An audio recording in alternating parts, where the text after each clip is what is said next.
Ini apa? ذكرت الموسيقى. نعم. نعم.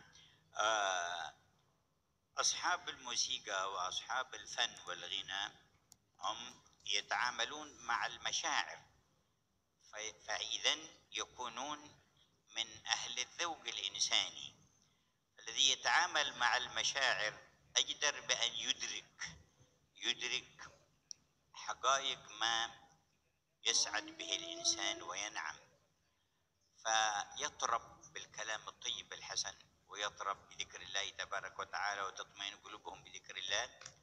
فالموسيقى ما لم يأتي فيه نص مثل المزمار، فحكمه اجتهاد أهل العلم ما بين مبيح ومحرم، وما جاء فيه النص في الإباحة فلا إشكال فيه.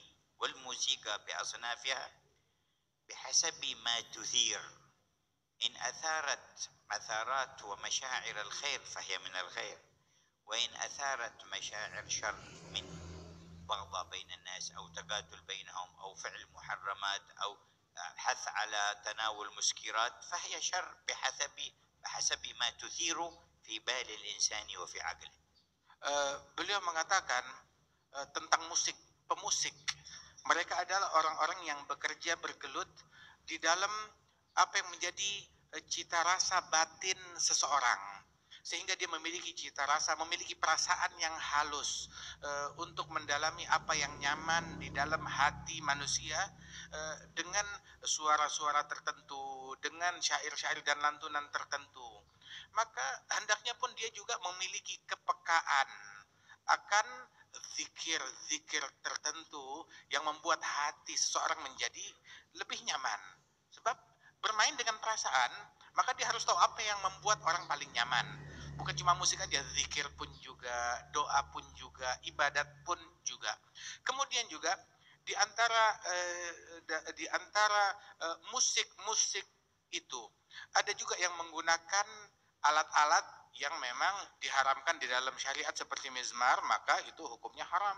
Ada juga yang menggunakan alat-alat yang dihalalkan, dibolehkan dalam sunnahnya Nabi ada, maka itu hukumnya halal.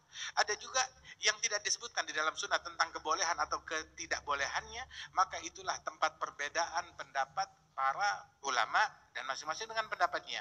Kemudian juga lantunan syair yang diucapkan. Syair tersebut itu membangkitkan perasaan. Apabila yang dia bangkitkan adalah hal-hal yang buruk, sehingga bangkit keinginan yang lebih buruk, ya, ataupun juga berisi ucapan-ucapan yang buruk, mengajak kepada keburukan, maka itu diharamkan dan tidak baik. Tetapi kalau isinya mengajak kepada kebaikan, membangkitkan hal-hal yang baik pada diri seseorang, maka itu menjadi hal-hal yang baik pula. Jadi tergantung musiknya dan juga tergantung syairnya, dan juga diseimbangkan dengan zikir, mungkin seperti itu ya.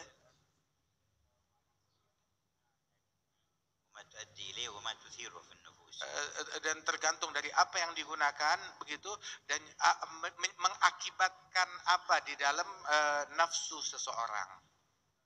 فإن نفس الإنسان قابلة للتأثر سلبا أو إيجابا. Sebab nafsu seseorang itu, dia itu mudah terpengaruh, baik pengaruh positif ataupun pengaruh negatif. فبعض الأغاني وبعض الموسيقى وبعض الصوت الحسن يحفز الإنسان لأن يبر والديه أو يحسن لأرحامه أو يسامح من آذاه أو يكون على استقامة، فهذا كله من الخير وداخل في الخير.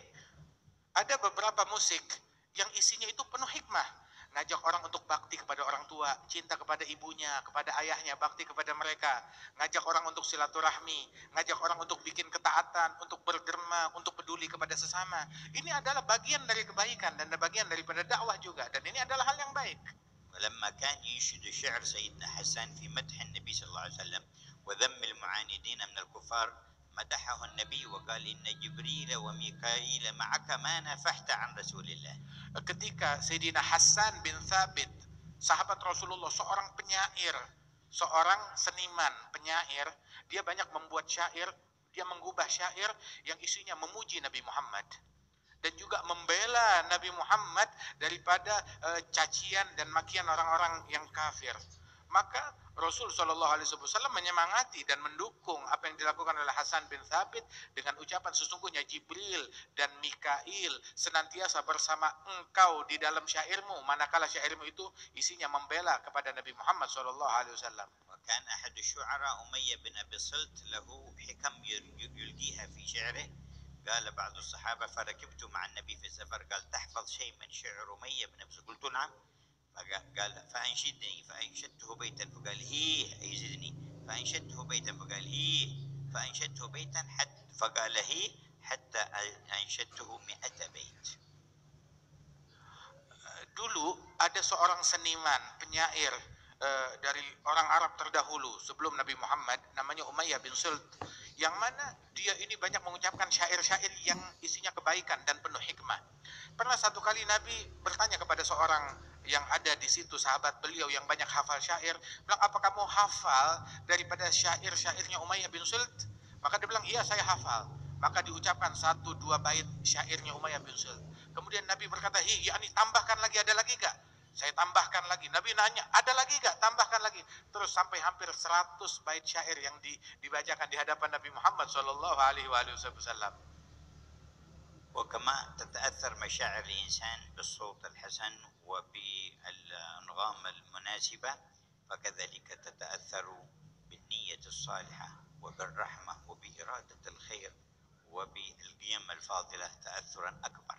Sebagaimana nafsu manusia, dia mudah terpengaruh dengan suara yang indah, dengan syair yang bagus, bangkitlah perasaan seseorang tersebut. Dia bisa terpengaruh perasaannya.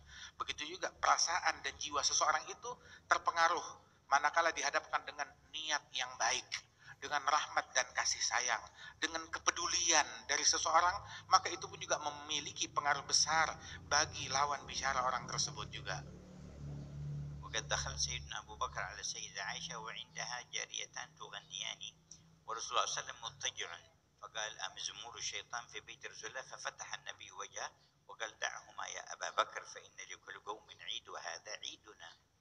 Pernah satu kali Sayyidina Abu Bakar masuk ke rumah putrinya Siti Aisyah, istri Nabi Muhammad. Bersama Siti Aisyah ada teman-teman mainnya, anak-anak begitu, gadis-gadis kecil begitu, yang mana mereka ini melantunkan nyanyian syair-syair yang baik bersama Siti Aisyah, dan di situ ada Rasulullah Shallallahu Alaihi Wasallam dan Nabi sedang menutup wajahnya. Sayyidina Abu Bakar saat masuk maka dia memarahi Siti Aisyah putrinya, masa iya ada suara syaitan dan lantunan syaitan di rumah Nabi Muhammad? Menegur Siti Aisyah. Maka Nabi Muhammad menoleh ke arah Sayyidina Abu Bakar As-Siddiq dan berkata, biarkan wahai Abu Bakar, enggak sejauh itu maksudnya Rasulullah SAW. Sesungguhnya ini adalah hari Id, hari Lebaran, kata Rasulullah SAW. Maka biarkan mereka melantunkan daripada lantunan dan syair-syair yang tidak mengandung keburukan di dalamnya itu.